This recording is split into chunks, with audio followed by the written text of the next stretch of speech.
حضرت ابو امامہ رضی اللہ عنہ سے روایت ہے کہ رسول اللہ صلی اللہ علیہ وسلم نے ارشاد فرمایا، میں ایسے شخص کے لیے جنت کے ایک کنارے پر محل کی ذمہ داری لیتا ہوں جو حق پر ہونے کے باوجود بھی جھگڑا چھوڑ دے،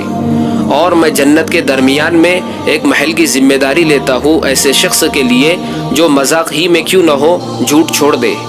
اور جنت کے اعلیٰ درجوں میں ایک محل کی ذمہ داری لیتا ہوں ایسے شخص کے لیے جو اپنے اخلاق کو اچھا بنا لے۔ حضرت ابو امامہ رضی اللہ عنہ سے ہی روایت ہے کہ رسول اللہ صلی اللہ علیہ وسلم نے ارشاد فرمایا، 3 قسم کے آدمیوں کا اللہ تبارک و تعالی ضامن ہے۔